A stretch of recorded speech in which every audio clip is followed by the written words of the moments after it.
Hey, what is happening, guys and gals? Welcome back to another discussion video. Today we're talking about Suicide Squad Killed the Justice League and how Suicide Squad Killed the Justice League ruined Arkham Batman. Before I begin, make sure you guys know this contains heavy spoilers for the game and all that. But anyway, enjoy this clip. This is how it happened. This is how the Batman died.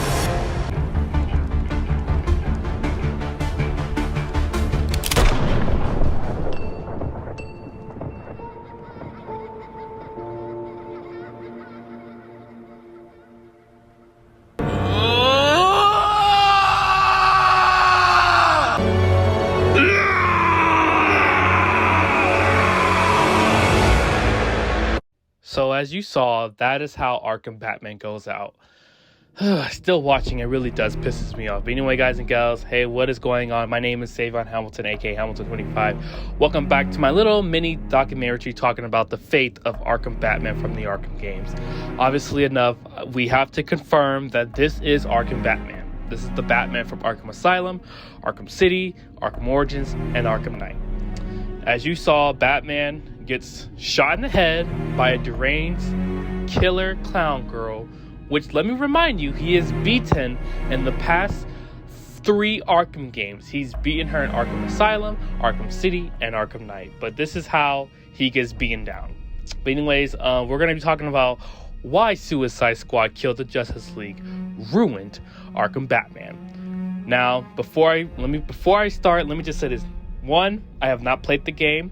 2, I did my research before I did this video, so I have this is what all the information that I've gathered by seeing clips of the game and seeing a bunch of Easter eggs and everything about the game. So again, if I miss some stuff, make sure you guys let me know in the comment section below. But anyways, we're going to talk about why Suicide Squad Killed the Justice League ruined Arkham Batman. Let's go to number 3.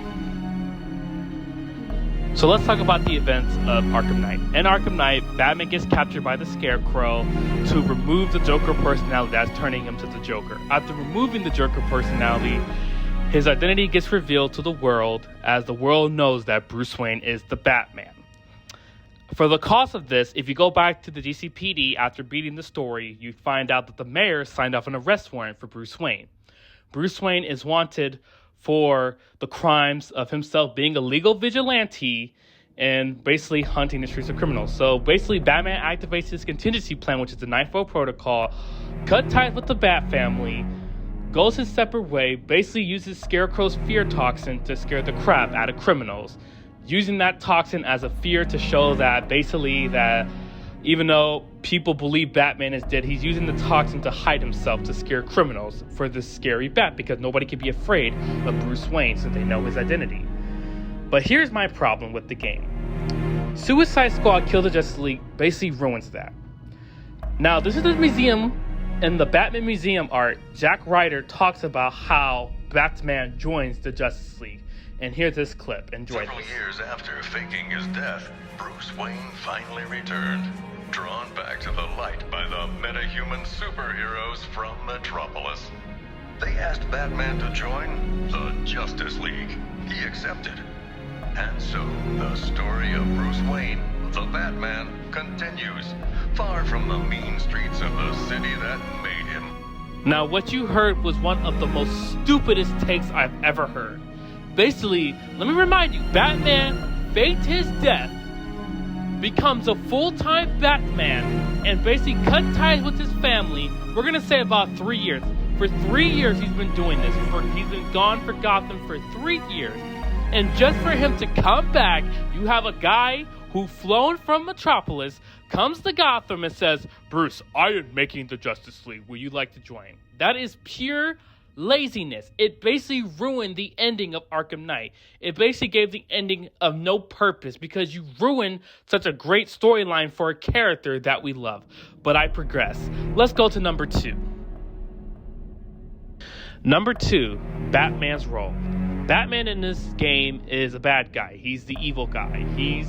Is Brainiac's lieutenant, where he basically informs Brainiac what you, the player, is doing. He informs him about everything was going on, which I like that. He's also like the boss. He's ordering Lantern and Flash around and all that, which is cool. I like that. Now, before I get into the negatives, talk about the positives. First of all, His opening, fantastic. He kills 2 of Metropolis cops. He killed one of the first cop very brutally, and then he killed the second cop with a batarang on the neck. That was really good. I liked it. It was scary. Like, this is the Batman you don't want to mess. Remember, this is the Batman from the Arkham games who's extremely powerful. I would think he's more powerful than his comic book version, but this is the Batman who's very brutal. He will kill you. He is scary. But let me just show y'all so you can hear the audio clip of Batman's introduction, because it's really good. Hey, Bruce! Still using shadows to scare the crap out of us criminals, huh? Don't sweat it. Batman doesn't kill people.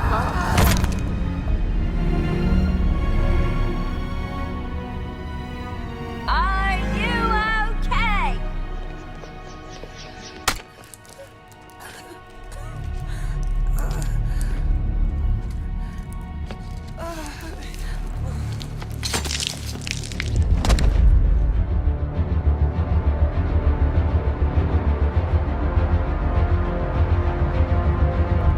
Now, as you see, I love the opening. It was phenomenal. It was fantastic. Batman looked like a killer. Like, he's a guy you don't want to mess with.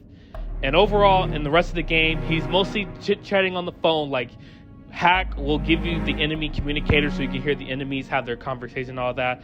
Batman talks a lot in this game. Like, he obviously talks a lot. Like, you'll hear him talking and all that. Like, he's on the phone talking to you, mocking you. You can hear him talk with the other Justice League members, which that's pretty cool.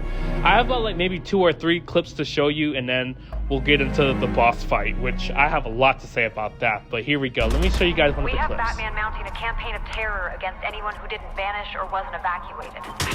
But you and your militia are trying to hunt him. Why do you think that's wise? All due respect, Miss Lane, but he's a freak playing year-round Halloween with DARPA surplus. Tell that to the Joker. The Arkham Knight, Ra's al Ghul. More freaks, mental cases. That's not us. Hello?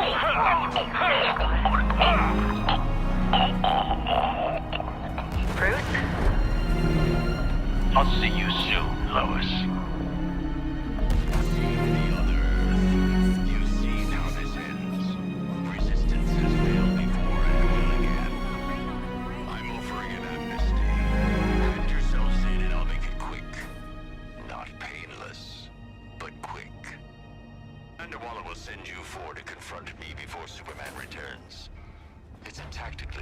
Choice for expendable assets. And make no mistake, I will expend you. Okay, let's talk about the Batcave. Now, the Batcave is not really that impressive. The Batcave, it's big, but not that big. Like, it's not bigger than the Batcave underneath Wayne Manor. So, as you know, Batman built a Batcave underneath Metropolis to be close with the Justice League, which doesn't make sense. You would think he would go back to Gotham and stay in his stomping grounds. Because remember, in the animated series and the Justice League show, he always says that he was always a part-time member. This Batman, Arkham Batman, is a full-time member of the Justice League, which I'm like, okay, maybe that could work, maybe not. But that's how he is in this universe. So the Suicide Squad go into the Batcave. They find that Batman left a hologram for Tim Drake, aka the Third Robin. Batman leaves the hologram, basically telling Tim that he's proud to call him, Oracle, and Nightwing his friends. He doesn't mention Red Hood, only for like 1 second he mentions Red Hood, but I'm guessing that him and Red Hood never made up after the events of Arkham Knight. But Batman leaves the hologram for Nightwing, Robin, and Oracle, basically telling him that he's turned rogue. Now, this would really make me mad. So, when they find a hologram, they fast forward the hologram and skip his dialogue where he explains how to take down the Justice League, which is completely disrespectful and very annoying, because Batman is trying to explain to you how to take down the League, but they want to skip it because they find it very annoying. Obviously, it's very, again, disrespectful and very annoying. Then you also find out about the fate of Tim Drake. So let me show you the clip of Tim Drake. Robin was here. I do not think he won. That's got Robin. Talk about cutting out the middle. So as you see, Batman did kill Tim Drake, which I know some people are like very upset about it. But it kind of makes sense if you think about it, because remember, Tim Drake was never the best physical fighter in the Arkham games. Like, even in the comics, Batman, like, even said that Tim is terrible. Like, he cannot fight. He's a terrible fighter. Why do you think Tim Drake had to use a bow staff to learn how to fight? But yeah, it makes sense. So I get that why they killed Tim off, but still, like, it's kind of sucks that they killed Tim Drake off. But yeah, we're moving on to number 1 of why they ruined Arkham Batman. Okay, let's talk about Batman's boss fight. I'm going to be honest with you, not a fan of his boss fight. His boss fight was pretty much lazy. It was taken from the Arkham Asylum boss fight with the Scarecrow and the Arkham City boss fight with Ra's al Ghul. Instead of the Scarecrow mission, instead of you're not hiding from Batman, you're just shooting at him until his health bar goes 0. Pretty laziness. That was just very disappointment. So as you find out, Batman releases the fear toxin into the Batcave. The squad get affected. Harley Quinn is directing the squad to listen to her that she knows how to counteract Batman's fear toxin. So supposedly she made her own fear toxin, which was able to withstand Batman's fear toxin. Yeah, I guess that makes sense. No, it does not make sense, because clearly she does not have Batman's fear toxin. And Batman made his own fear toxin. He's not using Scarecrow's fear toxin. He's weaponizing his own fear toxin. But guess what? She was able to withstand it and able to take him down. So as the squad, you're basically shooting Batman to his heart. His health bar goes 0 or whatever. So after the boss fight, Batman is on the ground bleeding like a geek. He's on the ground covered in blood, bullet holes, and everything. And this is what I didn't like about this, because they wanted to make Harley Quinn as like the strongest Suicide Squad member, which she's not. But here, let me show you the clip of what happened. Wanted to do this. Let's go.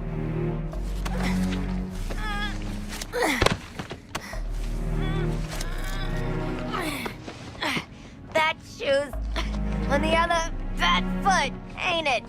Ain't it, Bats? Gosh, he's really heavy. No, nobody help me.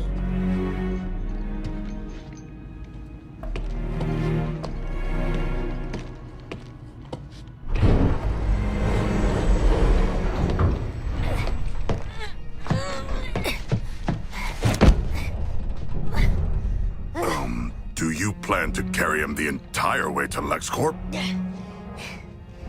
Who says I can't?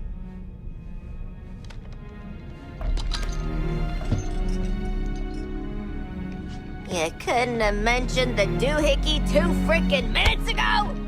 Sorry.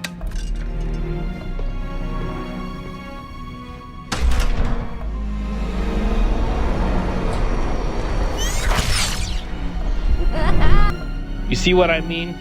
Why I did not like this game so much.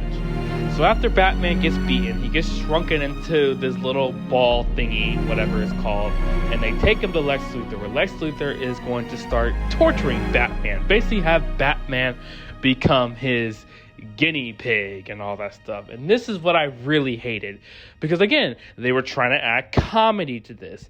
Now, this was the scene that really pissed me off, about the joke about Batman's famous quote from the animated series in 1992. So let me show you this clip, and then I'm gonna get really into this. So let me show you.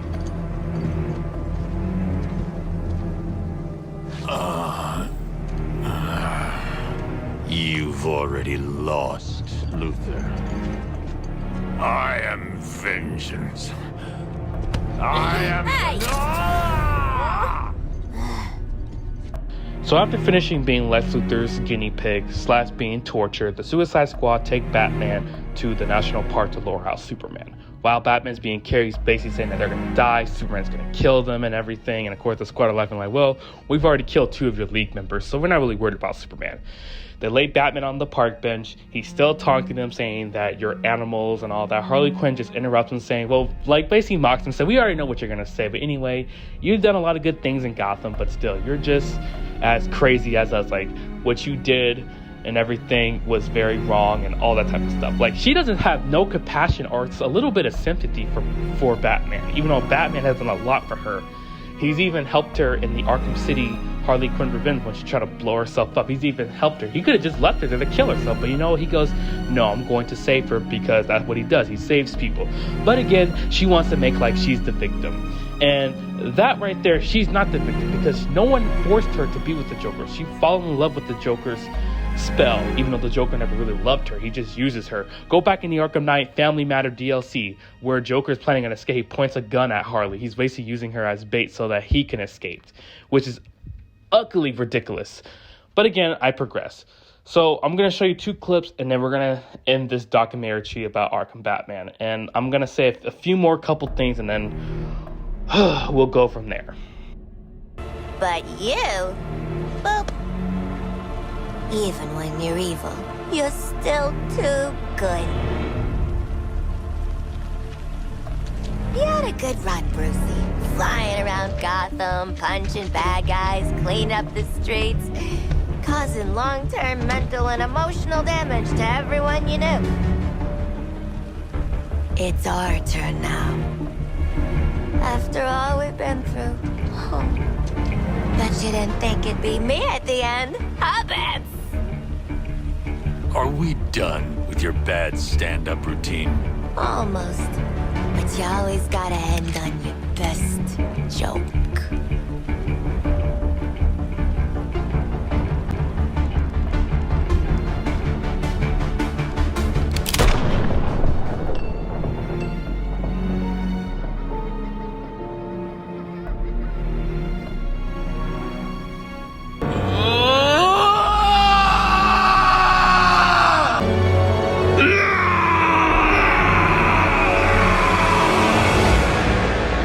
So that's how Arkham Batman went out. He gets shot in the head by Harley Quinn. Let me just say this.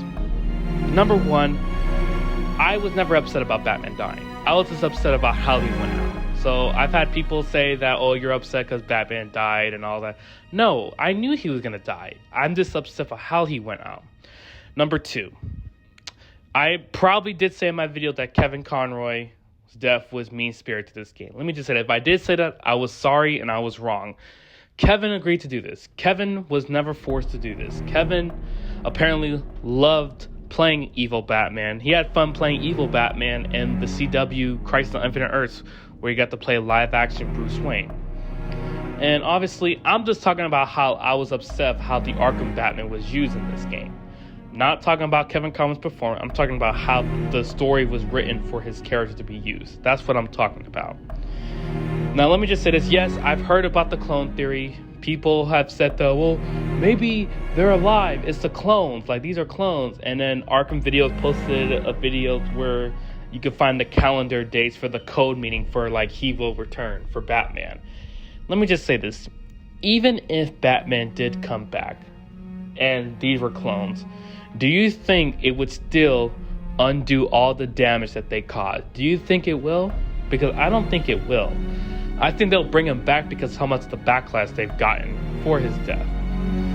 But I progress. I was upset seeing Batman go out like this because he's a character who I love. I'm talking about Arkham Batman. Arkham Batman was the strongest character, and it pains me to see him go out like that. But I'm gonna end this stream off anyways. Thank you guys so much for watching this documentary. Let me just say this. Please be civilized in the comment section below. If you liked how Batman's role is, cool. And the people who love this game, don't attack the people who love this game. Because I have friends who love this game. If they love it, that's cool. Like, if you like it, that's cool. If you don't like it, that's also cool. I'm just telling you of how I felt as a fan of the Arkham Batman. How I believe that he shouldn't have been used in this game. But again, thank you guys so much for support. And I will see you guys on another video content. Anyways, God bless. And take care. See you later. Bye.